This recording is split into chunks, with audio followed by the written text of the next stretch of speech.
Hello, everyone. We're happy to have you here at the FreightWaves Supply Chain Summit on Automotive Day. I'm joined today by Sam Abuelsamid. Sam is not just a former colleague and friend, but he's also a knowledgeable and current on all things automotive surrounding everything that we would cover today, supply chain and on. Sam is with Guidehouse Insights. He's a trained engineer and former automotive journalist, and still does write for Forbes and a few other outlets on in his spare time, which I can't imagine Sam has a lot of it. But welcome, and we're glad to have you today. I'm glad to be here with you, Alan. Yeah, listen, there are so many things that we want to try to get to in the time we have, but I want to start with one that I think is very much in the news right now, and it's something that clearly affects all of our supply chains, automotive and trucking the same, and that, of course, is the semiconductor shortage. There's lots of reasons for that. What's your take on where we are with that, and how long we're going to be seeing, things like the F-150 impacted? So, the fundamental problem you have in the auto industry is if you're missing even one out of the thousands of parts that go into every vehicle, you can't ship the vehicles. They're going to be sitting there. And with semiconductors, we've got in modern vehicles anywhere from 50 to 100 or more electronic control units that are controlling everything from your powertrain to your window motors and your seat heaters. And what happened is about a year ago, as the pandemic was really ramping up, there was an expectation that a lot of production was going to have to be shut down for a period of time, and there was going to be a significant reduction in demand for much of the year, if not into 2021, which there was. But it turns out that as we got into the middle of the year, or demand recovered a little more aggressively than we thought, than everybody thought, and at the beginning, in order to prevent a buildup of excess inventory, the automakers went to all of their suppliers, including their chip suppliers, and said, we need to cut our production, cut our orders for parts for the remainder of this year by 25, 30%. And as a result, the chip manufacturers, the chip fabs like Taiwan Semiconductor, went ahead and shifted some of their production capacity over to other customers that were having increases in demand. There was a lot of increase in demand for computers and other devices last year as everybody shifted to work from home. So they shifted their silicon production over to supporting those customers. Meanwhile, most of the rest of the automotive suppliers didn't really have that option. So when demand started to pick back up again, production started, everybody else was able to ramp up, but the chip vendors couldn't really shift back as well. So now, as we got into the end of the year, we started to run into shortages of a lot of those chips. And that's where we are today, because we're missing some of those key components. We're having to cut production because we can't ship the vehicles without those computers in them. Right. So when we get to the trucking business, they really haven't had the hit that, quite honestly, the car companies have so far. But I've been warned by folks that I talk to that it's coming. Both Daimler and Volvo warned in their earnings releases earlier in the month that they expected trouble in the first quarter. The Semiconductor Industry Association will tell you that maybe this will straighten itself out by the second quarter. Might be longer than that. You've got some really strong demand in a very cyclical business of trucking, but you've got really strong demand. We've had 4 straight months of orders over 40,000 for Class 8 trucks and so forth. Um, this is going to do what? It's going to push out production for sure, right? Yeah, it could well, depending on how much inventory the truck manufacturers have on hand, and when the chip fabs are able to get their production back aligned with what the demand is from the auto and the transportation industry, they they may or may not have as much of a problem as the rest of the mainstream industry had. For trucks, 40,000 a month, that's comparatively small volume to the auto industry as a whole. When we sell, Ford sells, 75 to 80,000 F-Series trucks a month in many months. So, that's about half of just one model. So they might not be hit quite as bad. And also, the types of electronics that are used in trucks, I think there's not quite as much of it. So it may just be a matter of, in part because of the nature of the chips that they're using, there may not be as much of a shortage for them. Sure. Let's move over a little bit. You count electrification as among your specialties, and you were an engineer. I think you worked on some of these packages, things that a couple decades ago. Obviously, this is growing quickly now, and we are seeing more and more infrastructure, charging type of infrastructure support as well as battery makers and things like that. Where do you see, if you do, see any pinch points coming for electric vehicles, specifically again in the truck area? There's probably two main areas. The one is the batteries, and particularly the raw materials for the batteries. As we are rapidly starting to ramp up production of EVs across the spectrum, from light-duty vehicles up to heavy-duty vehicles, there's going to be a dramatic increase in demand for batteries over the next 5 to 10 years, and we're still trying to also at the same time ramp up production of the key raw materials that go into that. Things like lithium, nickel, manganese, cobalt, aluminum. So that's one area. The other piece that is likely to pose a challenge is the charging infrastructure. If you're going to have electric vehicles, you got to get electricity into those vehicles.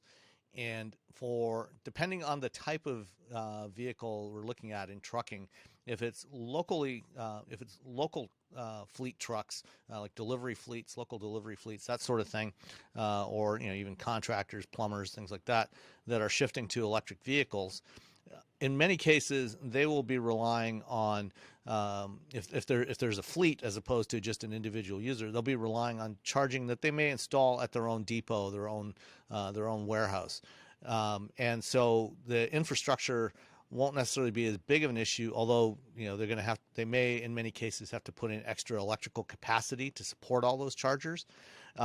For the long haul trucking, it's a little bit of a different story.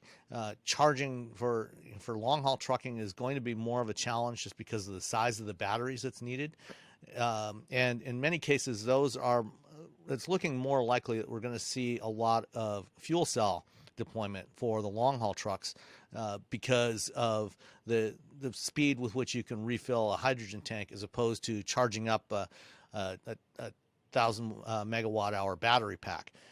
So local stuff, where they can charge at home, return to base every night, and charge overnight, things like that.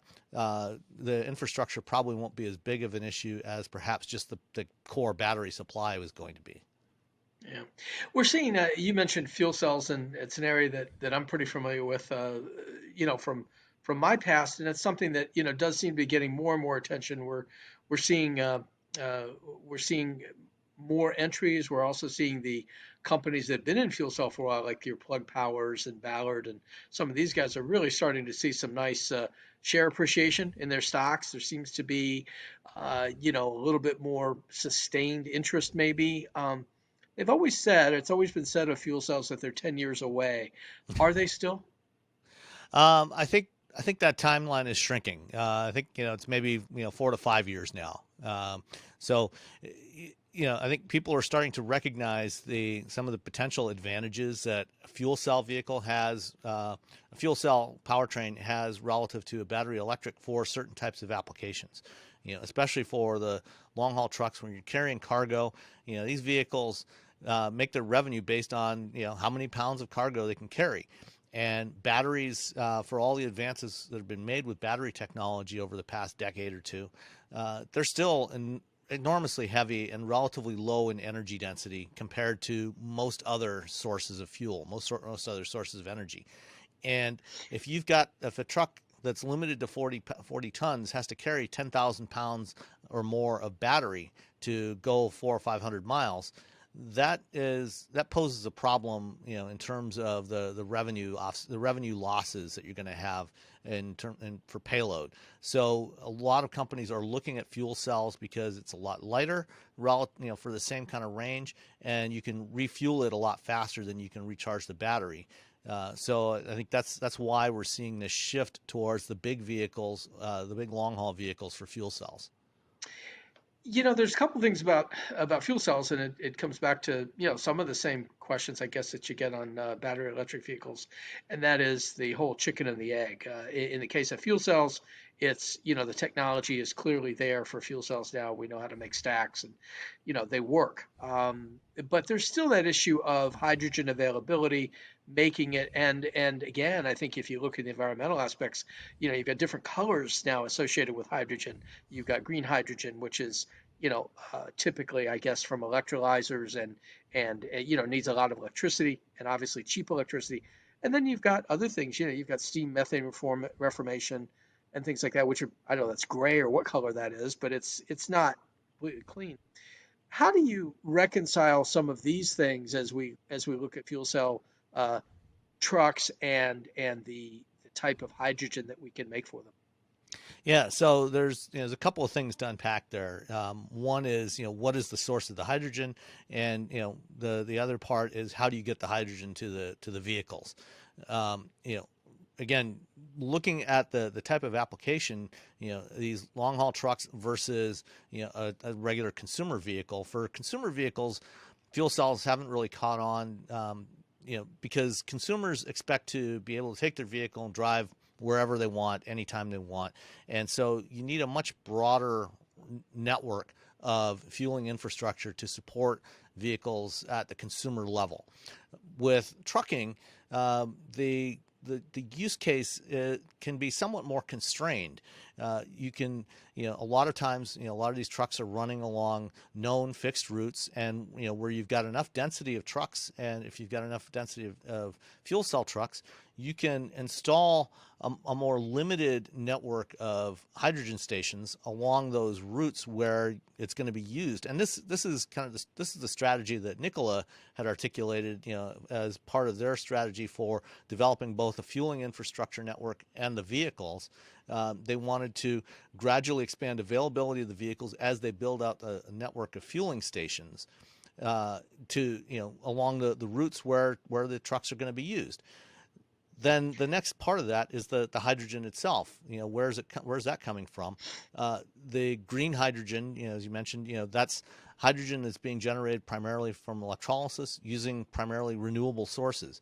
As renewables, particularly solar and wind, become both more available and also much more cost effective, that's something that we can utilize to generate hydrogen on site. Again, this is what the Nikola model was. Whether Nikola succeeds or not, I think a lot of the ideas they've articulated are actually make a lot of sense, and I think can work if properly implemented.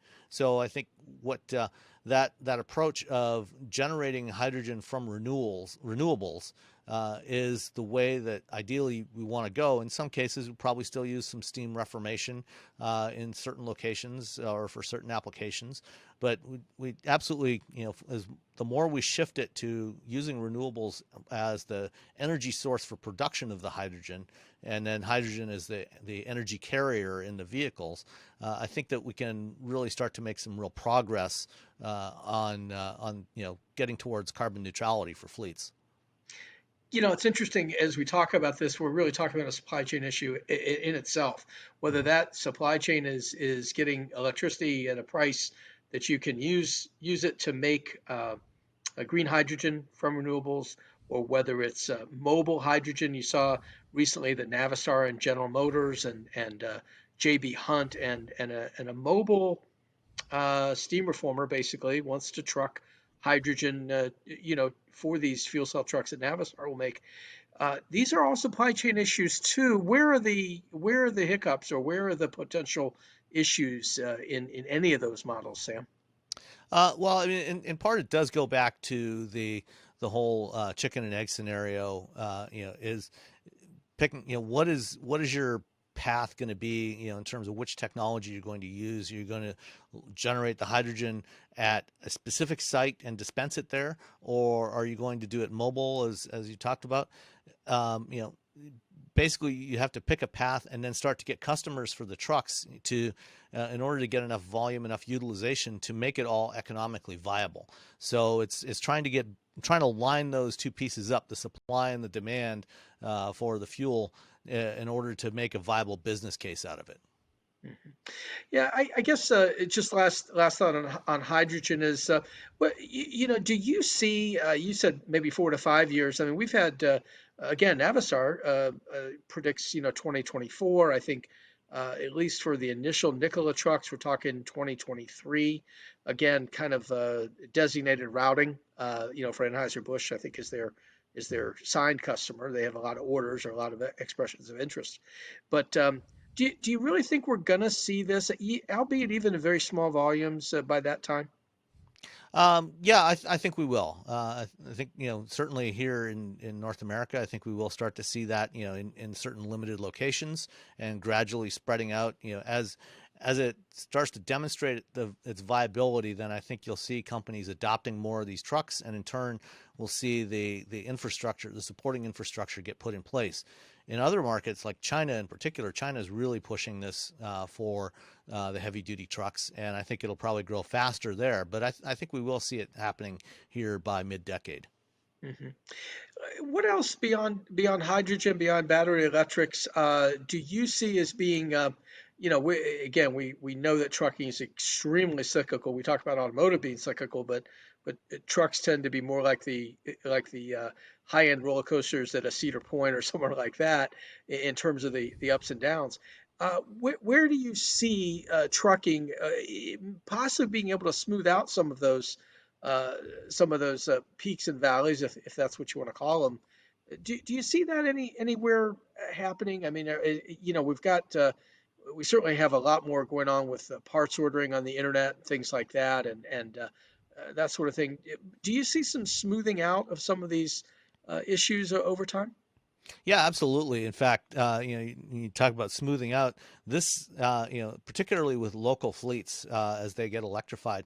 This is a tremendous opportunity to finally start to implement vehicle to grid technology, where when you've got at least some of your fleet plugged in, depending, at certain times of the day when there is higher demand on the grid, to be able to use those vehicles as stationary energy storage.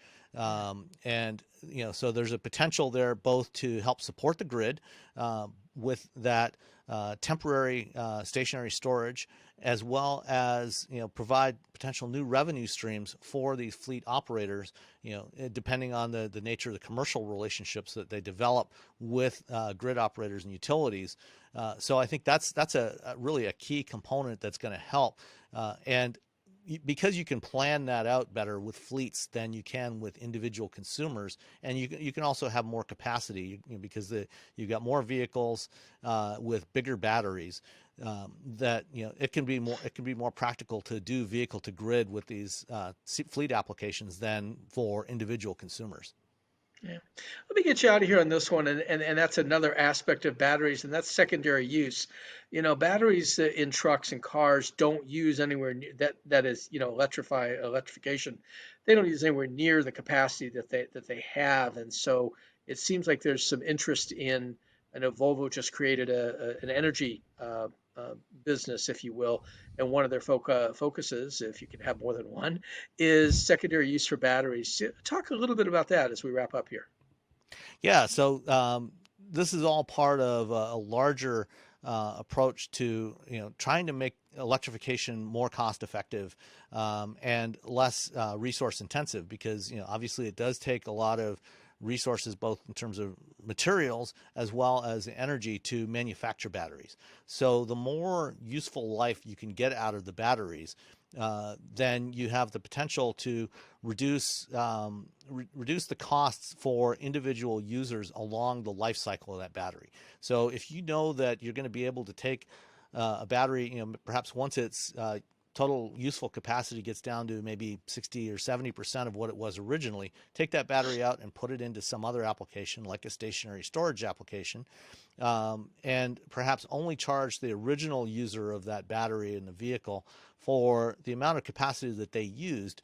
You can start to reduce the cost there and shift that down along that life cycle and balance it out, and again, potentially have some new revenue streams, either for the battery manufacturers or for the vehicle manufacturers. Right. Sam, this has been terrific. There's so many more areas that we could get into today, but I really appreciate your time and being part of the FreightWaves Supply Chain Summit. Thanks very much for joining us. My pleasure, Alan. Always good to talk to you. Okay, thanks.